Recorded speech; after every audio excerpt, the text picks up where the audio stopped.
Bismillah, Assalamualaikum warahmatullahi wabarakatuh. Alhamdulillah, wassalatu wassalamu ala rasulillah wa ala alihi wa ashabihi wa man wala amma ba'd.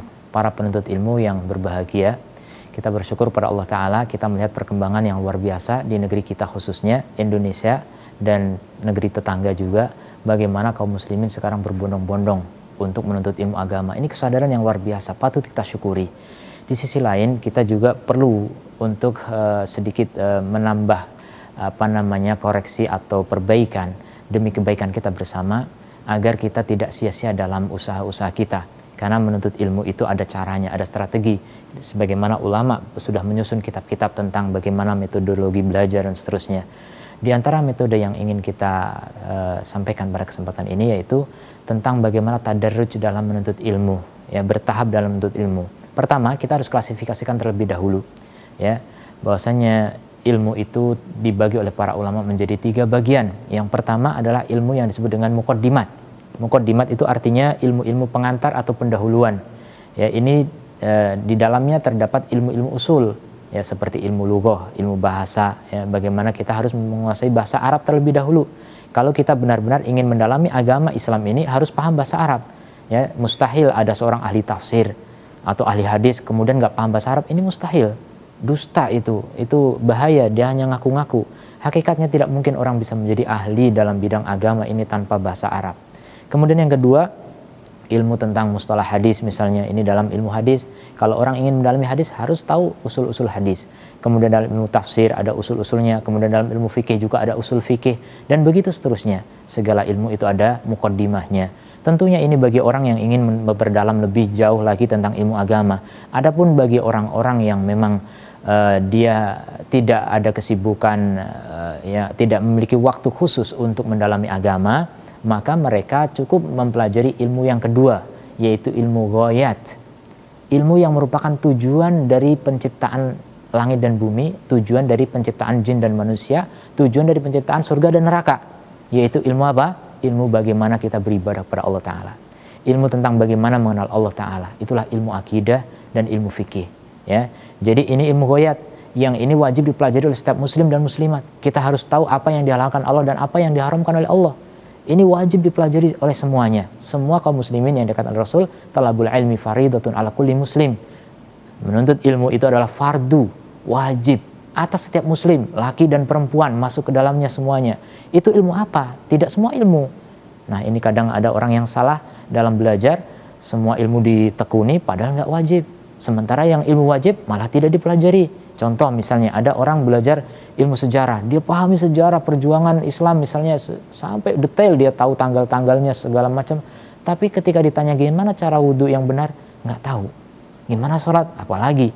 Gimana akidah, terlebih tidak ngerti tentang hal itu. Padahal itu yang wajib. Maka kita harus tahu apa yang harus kita pelajari, apa yang wajib kita pelajari. Setiap kaum muslimin harus belajar tentang ilmu ghayat, yaitu ilmu akidah, ilmu fikih itu khususnya. Dan 2 ilmu ini sebenarnya kesimpulan dari ilmu Al-Quran dan As-Sunnah dengan pemahaman para salaful ummah, ya, yang alhamdulillah ulama sudah mengelompokkan dalam satu bidang tertentu seperti akidah, kemudian fikih, kemudian muamalah, kemudian akhlak dan adab. Inilah ilmu-ilmu yang harus diketahui oleh setiap kaum muslimin. Kemudian yang ketiga itu disebut dengan ilmu mukammilat, ilmu penyempurna. Ya, dia berupa hiasan. Seandainya kita memiliki rumah dihiasi, ya, ini maka sifatnya hanya melengkapi. Seandainya tidak, maka sudahlah jadi sebuah rumah, bisa ditempati, bisa jadi tempat tinggal. Namun akan lebih elok lagi ketika ditambahi dengan ilmu pelengkap ini. Apa saja ilmu pelengkap ini? Ilmu pelengkap itu contohnya seperti ilmu rijal. Seorang pakar hadis kalau dia menguasai rijal, yaitu ilmu tentang biografi para ulama perawi hadis, ini lebih luar biasa lagi. Berikutnya adalah ilmu tentang teori tajwid, ya, ini maknanya idhar, ini idgham dan seterusnya. Ini teorinya adalah ilmu-ilmu pelengkap.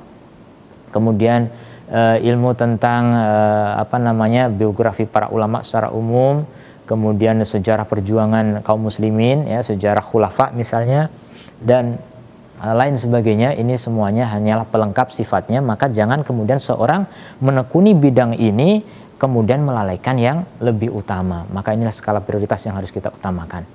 Kemudian berikutnya, setelah kita mengetahui klasifikasi ilmu 3 kelompok ini, maka kita harus tahu mana yang harus kita ambil duluan. Kalau memang kita ingin memiliki ilmu yang matang, mulai dari awal, muqaddimah. Kalau kita tidak ada kesempatan kecuali ingin ilmu aplikasi, ilmu terapan, langsung ilmu goyah. Begitu. Kita lihat kemampuan kita dan waktu yang kita miliki, jangan kemudian hanya membuang waktu dan kita tidak memperoleh hasil yang diinginkan. Setelah kita betul-betul memfokuskan, sudah berencana untuk memulai dari muqaddimah, maka kita harus tahu kitab-kitab yang harus kita pelajari, apa yang terlebih dahulu dipelajari. Ini semuanya harus melalui bimbingan para guru. Tidak boleh seorang hanya mendalami ilmu di perpustakaan sendiri atau beli buku sendiri di toko buku, kemudian dia kembangkan sendiri. Ini kebanyakannya akan nyasar dan dia tidak sadar.